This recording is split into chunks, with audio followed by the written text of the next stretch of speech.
Welcome to my channel, The Informers. Please like, share and subscribe to our channel. आज हम बात करने जा रहे हैं मुग़ल शासकों में से सबसे पावरफुल शासकों के बारे में।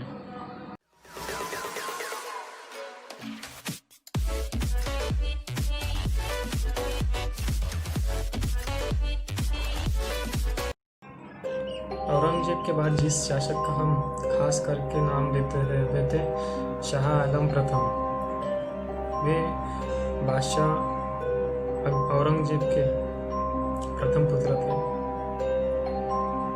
उन्होंने बादशाह की गद्दी हासिल करने के बाद शाह बहादुर शाह नाम की उपाधि धारण की। वे जनता के बीच में खासे प्रचलित नहीं थे, परंतु उन्होंने जनता के लिए उतने खासे काम भी नहीं किए थे, इसलिए वो प्रसिद्ध हो भी नहीं सकते थे।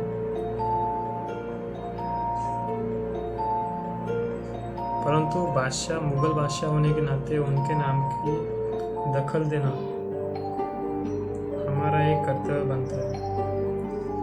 वे भी हमारे इतिहास के, भारतीय इतिहास के एक पन्ने में उनका भी कार्य हमारे इतिहास के लिए खास करके महत्वपूर्ण है। उन्हें हम ऐसे भुलाया नहीं जा सकता ना।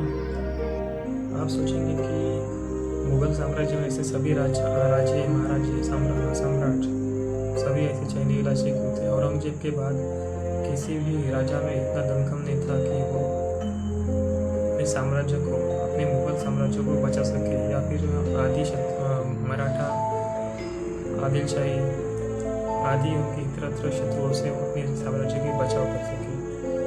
इसलिए औरंगजेब के बाद जितने भी बादशाह हुए उनके नाम की उतनी दखल दी गई, उनके नाम की उतनी चर्चा नहीं होती है जितनी औरंगजेब के पहले और औरंगजेब की चर्चा होती है, क्योंकि उनमें जो दमखम था और उसके बाद जितने भी मुगल बादशाह है उनमें से किसी भी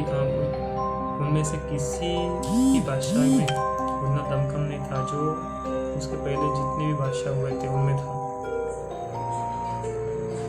इसलिए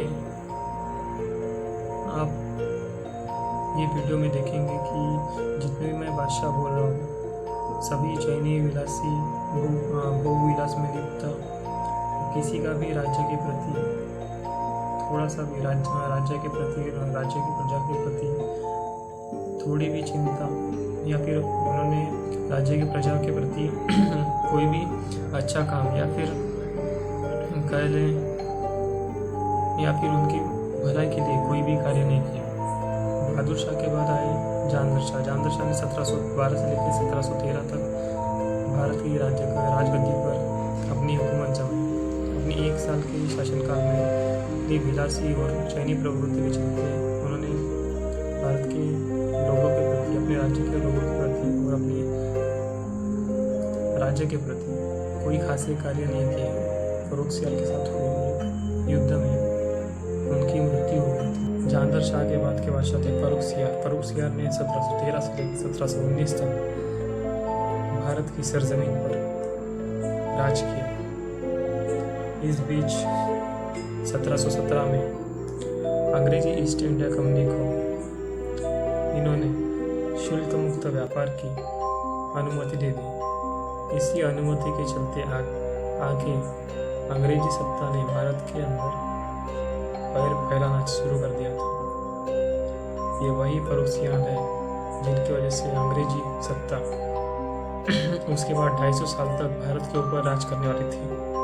फर्रुखसियार को हम आधुनिक भारत का रावण या फिर आधुनिक भारत का विलन भी कह सकते हैं, क्योंकि इनके इस एक गलत कदम की वजह से भारत आगे चल के बहुत सारी मुश्किलों में फंसने वाला था। फर्रुखसियार के जाने के बाद मुगली सत्ता कमजोर होना शुरू हो गई थी। उनके बाद लगभग 1 ही साल में 4 बादशाहों का तबादला हो गया। वे गद्दी पर बैठे और उसी साल हटाए गए। उनमें खास करके 4 नाम वो है। पहले आते हैं रफ़ी उल दरजत, दूसरे आते हैं रफ़ी उल दौलत उर्फ शाहजहाँ द्वितीय, तीसरे हैं निको सियर और चौथे हैं मोहम्मद इब्राहिम। इन चारों बादशाहों का एक ही साल में गद्दी पर बैठाया गया और गद्दी से हटाया गया। इन बादशाहों के बाद आते हैं मोहम्मद शाह। बादशाह बनने के उपरांत ही ईरान के बादशाह नादिर शाह ने भारत पर आक्रमण किया। मोहम्मद शाह के बाद आते हैं अहमद शाह बहादुर, आलमगीर द्वितीय, शाहजहाँ तृतीय। इनके बाद भी बहुत सारे बादशाह आए, पर वो गद्दी पर उस तरह राज नहीं कर सके जिस तरह से औरंगजेब के पहले के जो भी बादशाह थे उन्होंने राज किया। मोहम्मद शाह के बाद आए शाह आलम द्वितीय, जिनके समय में अहमद शाह दाऊद भारत आया था। शाह आलम द्वितीय के बाद आए अकबर शाह द्वितीय, जिनके कालखंड में वे ब्रिटिशों के पेंशनधरी बादशाह के रूप में मुगल सल्तनत को संभाल रहे थे। उनके बाद आते हैं बहादुर शाह जफर, जो एक स्वतंत्रता सेनानी भी थे और जिनका भारत की पहली स्वतंत्रता लड़ाई में एक अहम योगदान था, जिनका निधन म्यांमार की एक जेल में